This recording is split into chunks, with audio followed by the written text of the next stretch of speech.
chose qui avait impressionné le Seigneur. Bartimée a levé son manteau, il l'a jeté. Beaucoup de gens ont interprété cette pensée disant que jeter le manteau, c'est jeter le péché. Non, selon les contextes, il n'y avait pas l'histoire de péché, mais il y avait l'histoire de foi.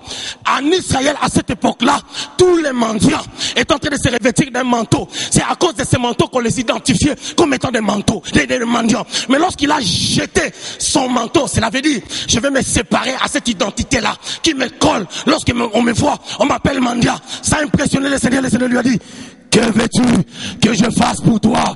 Je vais te demander cet après-midi, que veux-tu que Dieu fasse pour toi? Que veux-tu que Dieu fasse pour toi? Écoutez, dites amen pour que j'explique. Écoutez, dites amen pour que je bombarde. Écoutez, dites amen pour que je juxtapose mes pensées. Dites amen pour que je superpose mes pensées. Mais oui, dites amen pour que je tale les rouleaux. Dites amen pour que j'ouvre les roseaux. Ah, tu ne m'as pas compris. Si tu m'avais compris, tu allais acclamer Jésus.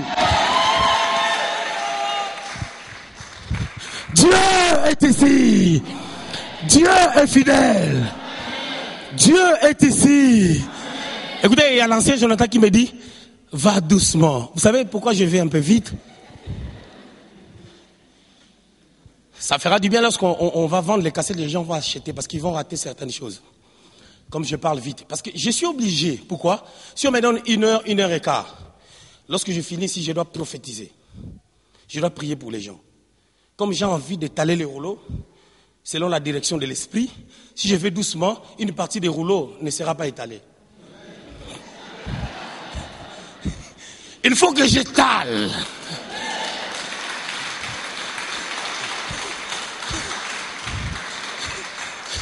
J'aime bien dire aux églises que je conduis que ces choses de la parole appartiennent à ceux-là qui aiment Dieu. Écoutez bien, mes Seigneur. La Bible est en train de dire que je n'ai été envoyé qu'aux brebis perdues de la maison d'Israël. Mais elle vint se prosterner. J'étais en train d'ouvrir sur prosterner. C'est prosterner. Mais après cela, le Seigneur ajoute encore, il n'est pas bien de donner le pain des enfants aux petits chiens. Bien aimé, si on te dit ces choses chez le pasteur Sébastien, tu vas quitter l'église. Tu vas dire, mais qu'est-ce qu'il croit? Qu'est-ce qu'il croit? Voilà, les pasteurs, ils sont toujours comme ça. Et les Français, les vrais Français, ils diront, voilà, c'est les Africains. Vous savez, chez nous, ça se passe pas comme ça, hein. Dieu est le même hier, aujourd'hui, éternellement. Il est le Dieu des Blancs, il est le Dieu des Noirs, il est le Dieu des Arabes. Bien-aimés les Seigneurs, lorsque nous francisons certaines choses, nous sortons de la volonté de Dieu. Vous savez, Jésus disant ces choses, Jésus n'était pas noir comme moi. Non, moi je suis un blanc. Jésus n'était pas noir comme le pasteur Sébastien. C'est-à-dire, je voulais dire que Jésus était blanc. Et là où il était en train de vivre, il y avait aussi 4 saisons comme en France. Oh. Le Seigneur regarda Pierre et lui dit, arrière de moi Satan. Pourquoi? L'esprit qui animait Pierre en ce moment-là, ce n'était pas l'esprit de Dieu.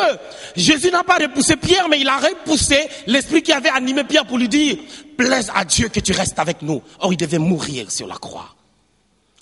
Il n'est pas bien de donner les petits chiens, le pain des enfants aux petits chiens. La femme accepte. Regarde, écoute la réponse de la femme. Mais les petits chiens mangent les miettes. Elle s'est réduite encore. Quelle humilité. Bien, mais l'humilité précède la gloire.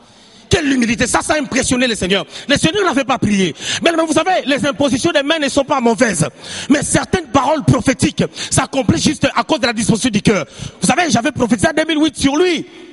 J'avais même pas prié pour lui quand j'avais prophétisé sur lui. Mais la parole prophétique sort avec une puissance qui convainc. Une puissance qui écrase les jougs du diable. Afin que cette parole puisse s'accomplir. On imposera les mains aux gens. Mais dans chaque situation, il ne faut pas forcément imposer les mains. Parce que des fois, Dieu agit sur parole.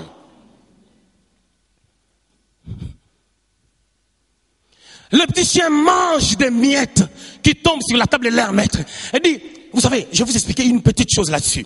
Le petit chien mange ce qui tombe sur la table de leur maître. C'est-à-dire, ce qui tombe, bien que ça tombe par terre, ça a le même goût que la nourriture qui est sur la table. Tu ne m'as pas compris. Je voulais dire ceci. Même les chiens qui ramassent l'os Il sentira le même goût que la personne qui mange